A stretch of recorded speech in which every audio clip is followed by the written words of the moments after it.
Of course, she's doing the like, I'll never be a Jedi again. No. So Andrew, tell me how you got started with Star Wars. Your earliest memory. Yeah, it's a great question, Renier, and it's an absolute pleasure to be here, and thank you for the accolades. I remember exactly what the situation was, just because it's one of those things that it's had such an impact on my life that I just remember the beginning. It's one of my earliest memories ever. I was about 6 or 7 years old, and my mom was out for the night, so it was just my dad and me. And, this is when Blockbuster was still a thing. In fact, I think the Blockbuster down the road over in Newport was still relatively new. So Dad said, yeah, we're going to go to Blockbuster. We're going to get this movie I think you'd really like. And I said, no, what is this? I don't really want to see a movie. He's like, yeah, it's a movie called Star Wars. It's about space. And I said, space? Like, I didn't have, a bad vocabulary at that time, but it was kind of like, I don't want to see another movie about space. This is going to be so stupid. I don't want to see this. And he's like, no, just try it out. You'll like it. So we go down to Blockbuster, we get this movie, sticks it in. And it's just, the moment those words came on the screen a long time ago in a galaxy far, far away, like it's just that moment onward. That was it. And it's, it's just, I couldn't imagine my life without it as I drink out of my Boba Fett glass. Ah, yeah, I can relate with you there. Definitely, like, my earliest memories were in the I'd say the mid 90s, and then it started growing towards like the later 90s, which obviously I'm dating myself, but that was around the N64 era, which we'll get to in a second. If you were to say put a top 5 list together, over the course of your lifetime, up to this point, of course, Sure. I mean, we can't predict the future. Starting with lowest to highest, because we want to hype this up. Where highest is your absolute number one, and then we have some room for ties. Like if there's a game that's like a close first or a close second. But we'll start with your number 5.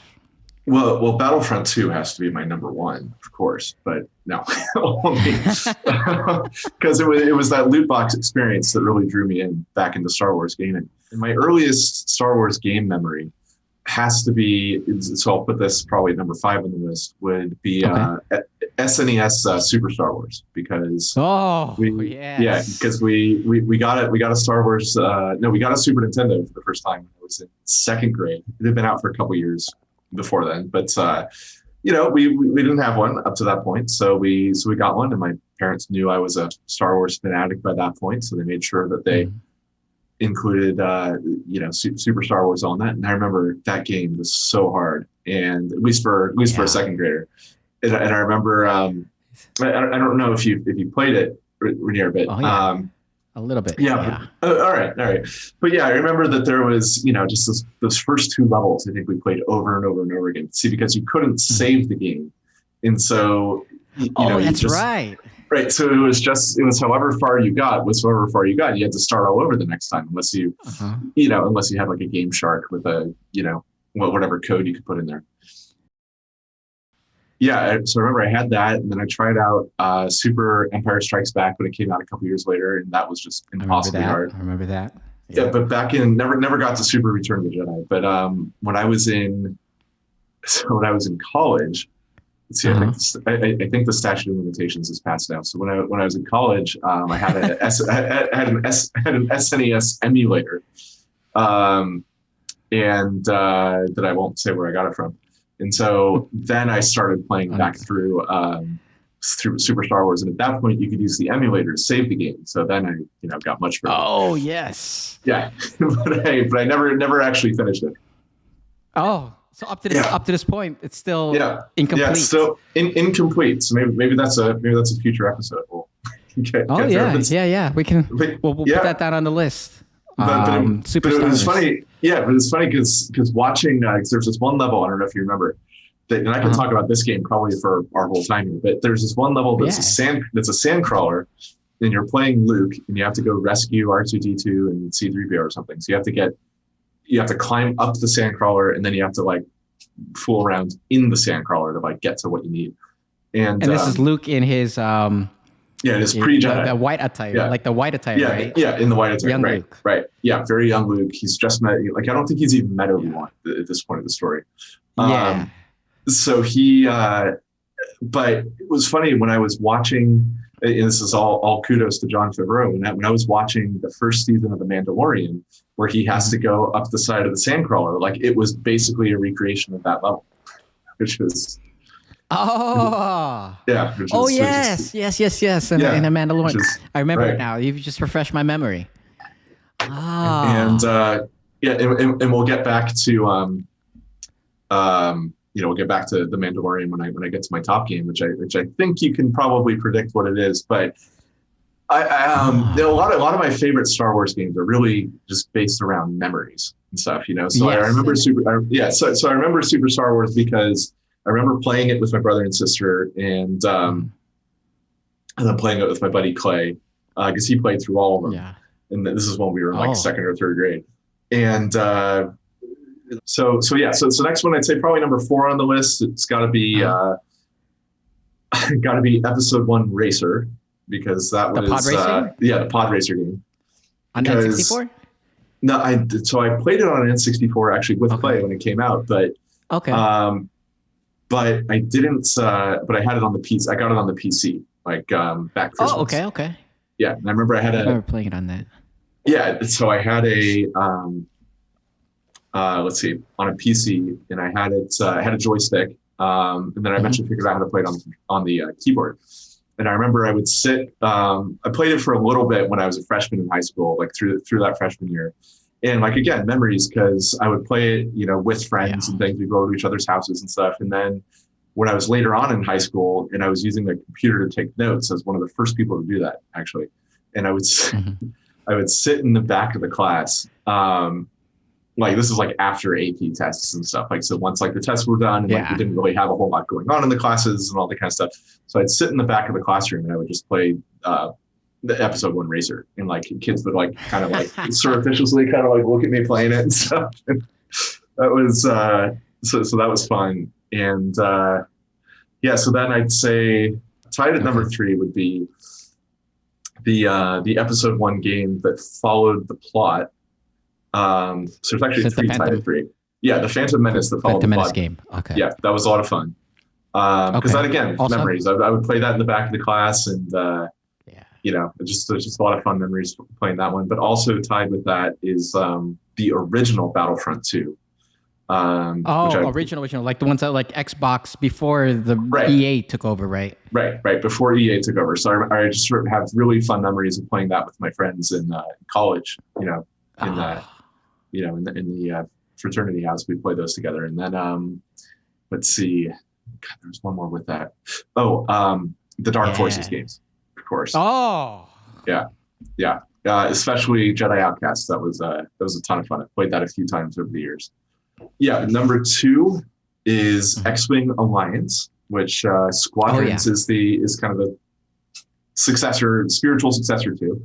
I never got to play X-Wing or TIE Fighter, X-Wing versus TIE Fighter, but I played the X-Wing Alliance. I remember just being hooked on that when that came out, and I played it again freshman year of college. And that final level, spoiler alert, that final level where you're going through where you're in the cockpit of the Millennium Falcon and you're flying through the inside of the second Death Star and you're playing through that battle in the movie, you know, the Battle of Endor. That was the coolest thing. Like, you just with Lando, right? With Lando's piloting the. Yeah, and you just can't top that. Like, I think that's probably the best space battle. Yeah, the original Trench Run is awesome, of course, but like I think that's the best space battle in the movies, and so just to get to be a part of that and to hear all those people around you, like that was a lot of fun. But number 1, I think number one is got to be Knights of the Old Republic. Yeah, that was the series, right? The entire series? The series, but primarily the very first one, just because like that was the first time where it was something new. And God, I remember right before we started college, Clay had rented it. My buddy Clay had rented it from, because Blockbuster was still around at the time. This is like mid 2003. And they're like, oh, this is kind of like this cool new game. And like, it's just totally different from anything else. It's like way before, Luke and all these people. And like, let's see what this is. So it was like it was really just checking out like this brand new experience, like that no one had ever experienced in Star Wars before. Wasn't tied to anything, like wasn't anything else. And just like, I remember how like awestruck that was the closest thing that approximated like the newest, like the first Star Wars experience that I ever had. Yeah. And so it hadn't come out on the PC yet.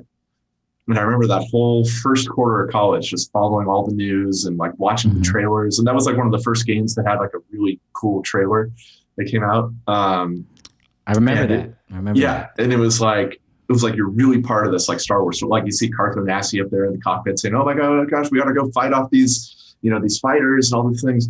And just the characters were so deep and fresh and new. And I did find out about the big plot twist like before I got the game. So that was a little about Darth Revan. Yeah. So that was I mean, it's been 20 years, but so that's long enough for people to get spoilers. But at the same time, they are played it yet. But they are potentially redeveloping. So I want to be cautious for the people who play it when they redevelop it.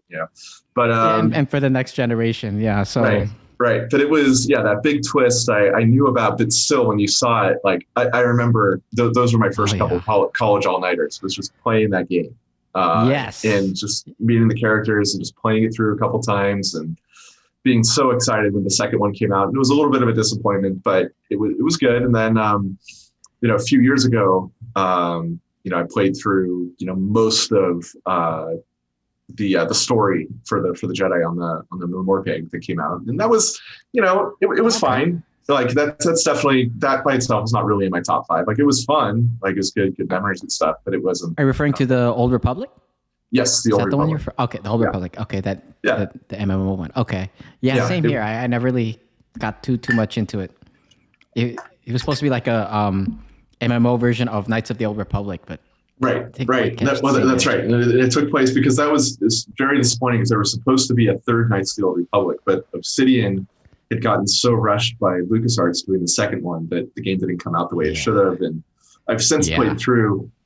I mean, I've played both of those games like at least like 5 times each, but you because you discover something new or you forget something, and I don't know. Yeah. It's just like the first one. You just feel like you're so much part of it that it's like you feel like that you really feel like you're in the story. But I would say, circling back to the John Favreau comment, there is a moment there when you're on. You have to go around to these different planets to find these star maps, right? And there's one where you go to. Tatooine, and you have to fight a crate dragon. And the Tusken Raiders send you out to go do it. And so when I saw that scene in the first episode of the second season of The Mandalorian, like that was basically again like that level. The lure the crate dragon out of the cave. And it was like that point. You have the Tusken Raiders there, and you got to like lure the thing out of the cave, and then it's a lot of fun. So those are mine. I mean, sorry, I kind of rambled on there for a bit. But, no. This was your time. This was your time, and that was the whole point of this. And wasn't Nassi? You could also customize his appearance too, right? You had a. Nassi, you couldn't. You did. You could customize your main characters. Yeah, and so that's when we were on URPERSONA, I think it was Red when we were doing Battlefront. That was. It's like my call sign for the EA games is Onassi. So Onassi 75. Oh, because that's Now I misspelled it at the time when I first made that name on the BioWare forums back in like 2004. But I just stuck with it after that. Yeah, we're gonna have some overlap here with my top 5 and relating with you. And so starting with my number 5. My number 5 would be. The X-Wing series, so like X-Wing Alliance, X-Wing versus TIE Fighter, and kind of like a 4.5, which would be like the Rebel. Is it the Rebel Alliance series? Yeah, Rebel Alliance and / Rogue Squadrons for N64. Oh, yes. Yeah. So those were the forgotten kind of like flight simulators. You could also play third person because I'm a big fan of playing third person compared to first person. I like being able to see the, like the vehicle from behind because they look so cool, right? The X-Wings and the TIE fighters and all the different classes. And so being inside the cockpit, you don't really get a chance to see, the different classifications visually. And so when I got a chance to play like Rebel Alliance 2 and Rogue Squadrons, I was in awe. I even remember with Rogue Squadrons for N64, I got that. It required that. What is that? That red expansion pack to expand the. Not to be confused with the Rumble pack. Yeah, because there were a lot of packs that went with the N64. They marketed it as that. Pack this, pack that. So that's long gone. That's an era long gone now. So everything's all digital now. So, but yeah, and then my number 4. Would probably be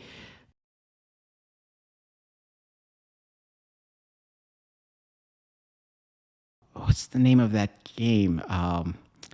It's probably gonna be like Jedi Academy. Yeah. That's in the Dark Forces series. Yeah, because I'm gonna separate. For me, I'm gonna separate some of the games from the series. So like. Yeah, Jedi Academy alongside with Mysteries of the Sith. That would be like my number 4. I remember at the time when Mysteries of the Sith came out, it was like, oh, this is awesome. I get to play as a new character. It's an expansion, Mara Jade. And now looking back at it, here in 2021, I'm like, they need to redo this.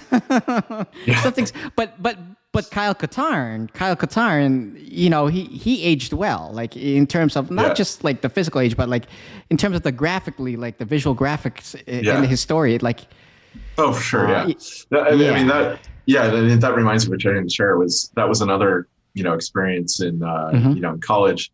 I discovered the Jedi Outcast multiplayer, which was pretty much dead by that point. But my two of my now very good friends, Paco and Jesse, and I would get on and we would play multiplayer. And our fun thing was we would create like all these AI bots to go play against AI capture the flag.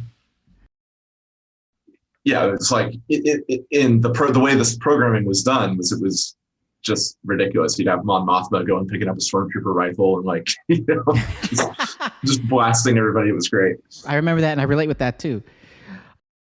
Nowadays, that's more of a usual deal because of Fortnite. Fortnite, they have all the different skins, and you have like all these characters that usually don't even pick up guns, and they have guns. Like Iron Man doesn't really pick up a gun, and he's they have that skin, and he picks up a gun, so it looks a little bit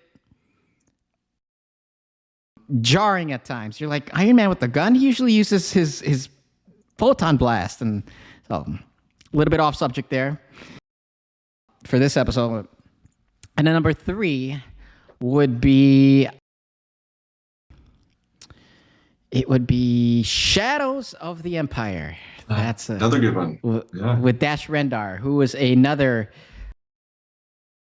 Han Solo fill-in at the time. Because remember, Han Solo was encased in carbonite. I was about to say encrypted, which makes it sound very... makes it sound like he was torn up into pieces. And yeah. Princess Leia had to put him back together in a deleted scene. Yeah, to decrypt them, put it back together. Exactly. Yeah, I remember playing that, and that was a revolutionary game. I remember my memories being that I would play that game in the dark. Because gaming in the dark is a totally different experience, especially gaming in the dark at night. And I still do that. I have to admit it. As an older human being, and it's something else. It's like playing an interactive movie. So and the soundtrack that went with Shadows of the Empire, like dun dun dun dun, and I'm like, when's a Wampa gonna come and slash me from behind here? So that was, those were like the ground levels. And then I remember you were talking about like that last battle in Return of the Jedi. This one is a battle in between Empire Strikes Back and Return of the Jedi, not after Return of the Jedi or during Return of the Jedi, where you pilot the Outrider to chase after Prince Shizor, who is now the green guy. He's totally not canon anymore. Nor I had his action figure. Yeah, and he had that badass ponytail and everything. So Dash Rendar, by the way, quick tidbit, is starting to become canon. Yeah, did he show up in Rise of Skywalker? Or the Outrider? He showed up in the special edition of A New Hope. Oh, okay. In the Mos Eisley spaceport.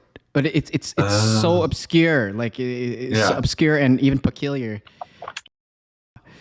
It's like you have to look at it. There are even memes that circle it. When you look on Google, and it's so far in the background. But when you look at it and they zoom in it, like as if it's a UFO sighting, it is the Outrider. So they CG'd it into that.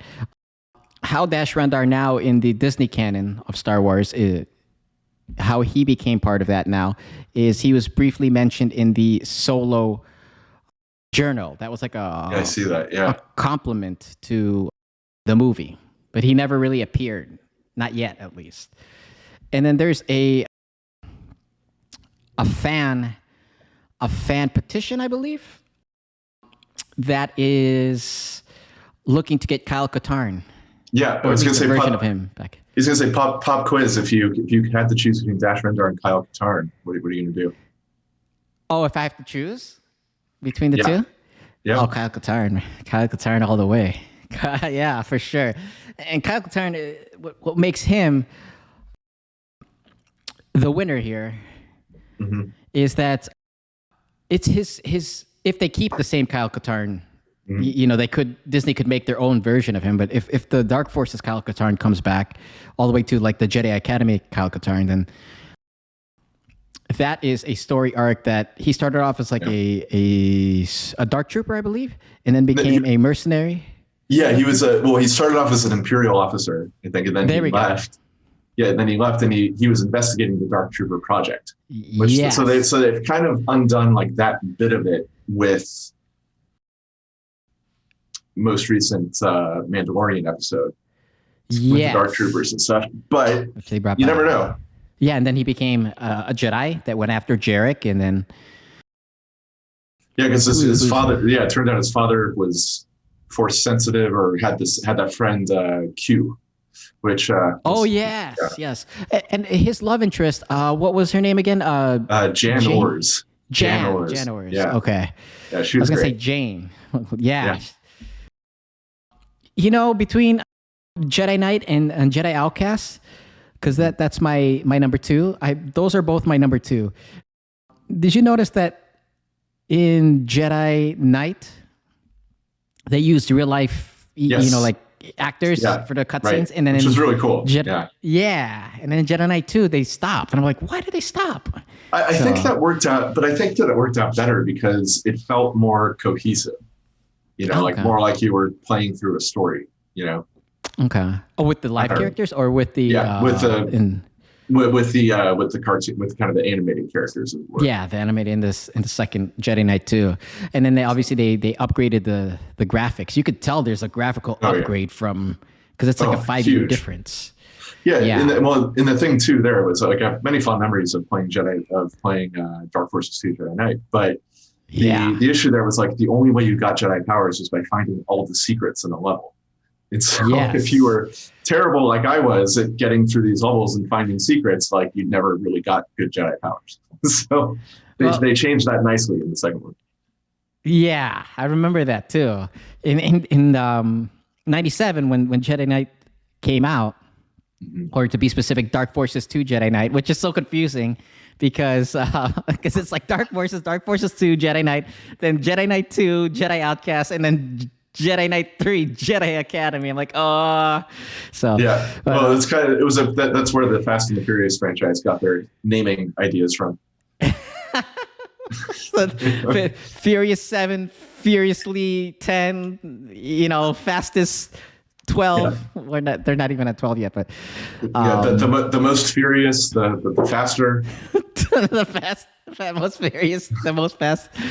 But back to the Star Wars, Wars franchise here. So, a buddy at that time, his name was Cedric,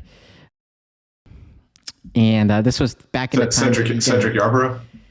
Cedric the Entertainer. Oh, okay. Yeah, close enough. No, that's totally not true, but that would be, you guys don't know me completely yet. I could rewrite the narrative, and who knows? That's right. Cedric Hurst. Shout out to him if this podcast gets out to him. Thank you for those memories, Cedric. He would help me mod the game. Yeah, and you could like actually decapitate stormtroopers and stuff. Yes. Yeah, and parents complained about it. So I spent hours and hours modding that Jedi Knight game in '97 with Cedric, and all the mods that we did. It was so much fun. And then when Jedi Knight 2, Jedi Outcast came out, the mod stopped because I believe at that point in time, changing the color of your lightsaber, I believe they made it a lot easier. So they did, yeah. They entered that's what I was thinking of when you were talking about before. You could enter the debug panel and put in codes that would allow you to, like you change your lightsaber color, generate characters, like so in that final battle there, we were against the I think Derek, the rectangle or the reptile guy. Or, Jarek? Yeah. No, it wasn't Jarek. No, Jarek was in the other one. Oh, Dasan. Who was Dasan, that's it. Yeah, Dasan, that's right. Yeah. And so I would go into that level and I would just generate all these characters, just have this huge battle royale between, all the Jedi and the stuff. And, then they would show up in the cutscenes. It'd be very funny. Yeah. Anyway. Oh, no. And then number one is both Knights of the Old Republics. Okay. Very good. And Jedi Fallen Order. Yes. I'd almost forgotten about that. Yeah. I'd only played it like a year ago. Jedi Fallen Order, it follows the story of Cal Kestis, who was one of the surviving Jedis of Order 66, which, by the way, for the non-Star Wars fans watching this, that is not something you order off a menu. That is what Emperor Palpatine, that was the order number he used to execute the entire Jedi Order. And there were some that escaped, like Yoda, obviously, Luke, and Obi-Wan, a.k.a. Ben. So Cal Kestis is one of those Jedis. He was hidden away, and then his story is that he meets up with another Jedi that survived Order 66.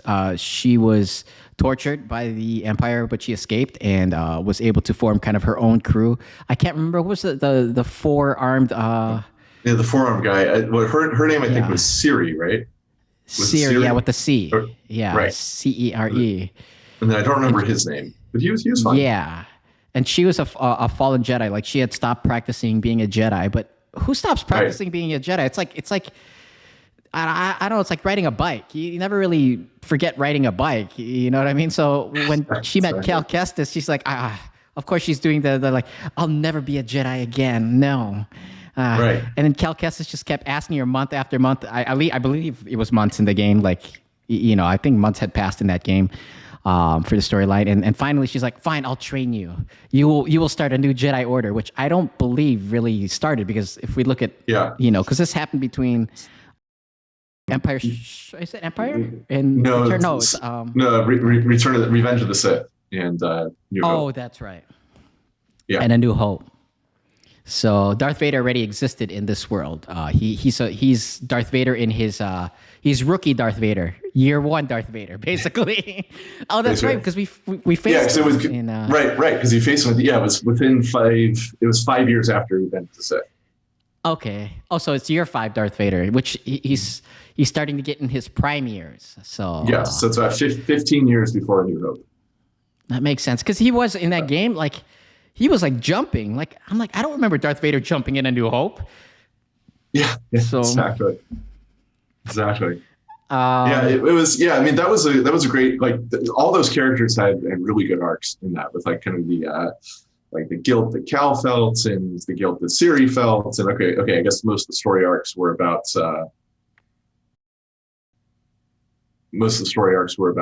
guilt. And, yeah, but it was very good. So it was about survivor's guilt and kind of dealing with that, and the kind of the villains turned out to be the ones who couldn't deal with it. And it was very interesting. Because it kind of got into the Inquisitors and all that other kind of stuff as well. Yes.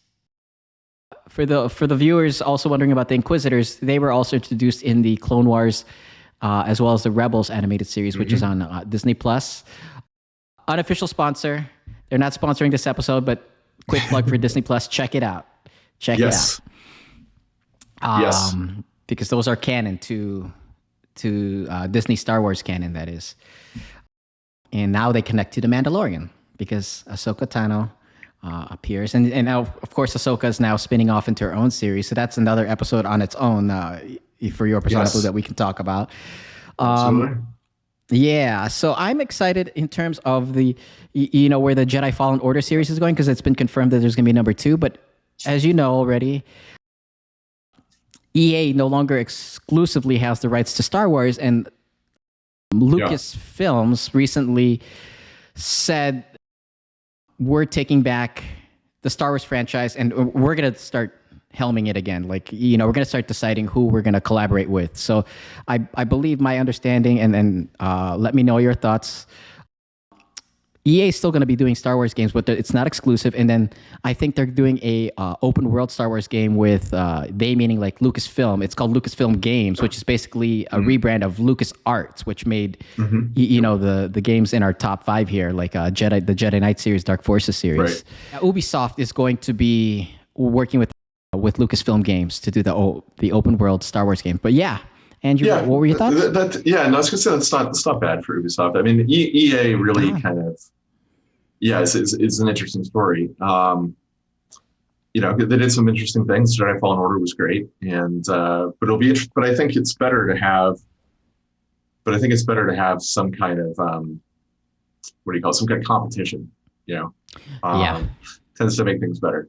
So, I'll be very interested to see what happens. I would love kind of the BioWare mold to come back and do do the new Knights of the Old Republic or whatever. I would like to see, games generally, not just in Star Wars, but just generally speaking over the last, 15, 20 years, really they've all tried to copy World of Warcraft, in terms of like, oh, let's have an MMORPG. And it's just like, I'm here for the story, so let's get away from the constant raids and all this kind of stuff. Like, more pigs are fine, people will want them, but not everything needs to be a more pig.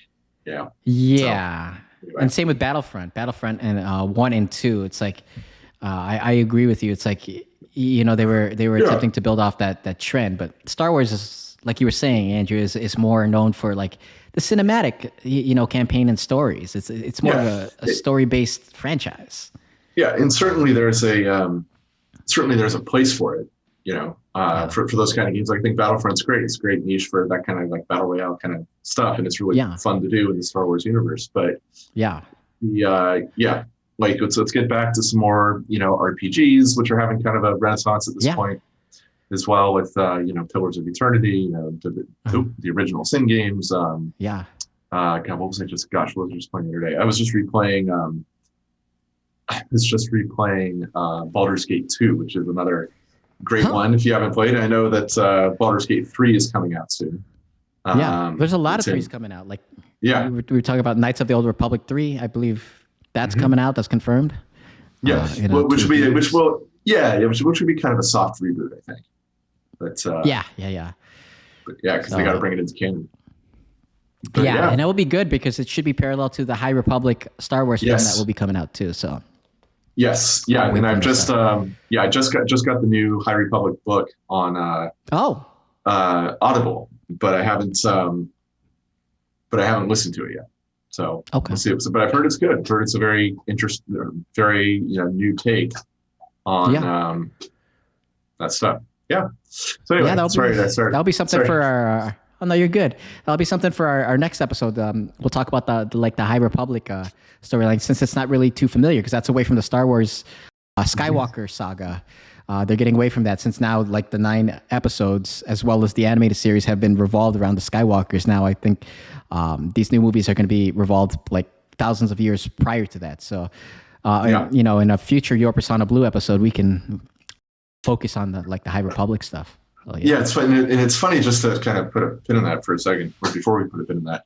I think it's kind of funny how, you know, Star Wars is the Skywalker saga, you know, and but it's very quickly becoming you know, like, oh, it's just one part of this like huge, you know, everything. You know, it's just very interesting. But anyway, shared universe.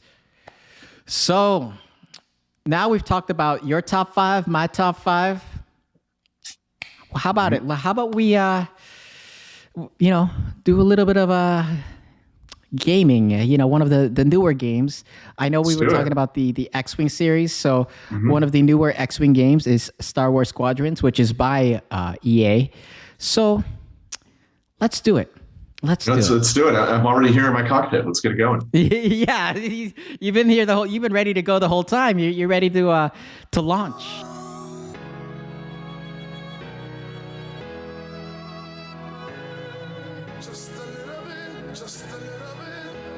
The game finally felt sorry for us. See you again next Thursday at 5 p.m. on YouTube and Facebook. Thank you and good night, and hoorah! Struggle through the worst of it. I can see the curtain lift. The moment's there, but somehow I get stuck. Never learn from this. Thinking it's for certain, but somehow it resurfaces. It seems I'm always searching in my curse to always circle this. You finally reach the end, but then you lose your friends. And I can just pretend, man, I feel I never win. I'm a failure, man. At least that's what they're telling you. Times I still believe it, have to fight it on the regular.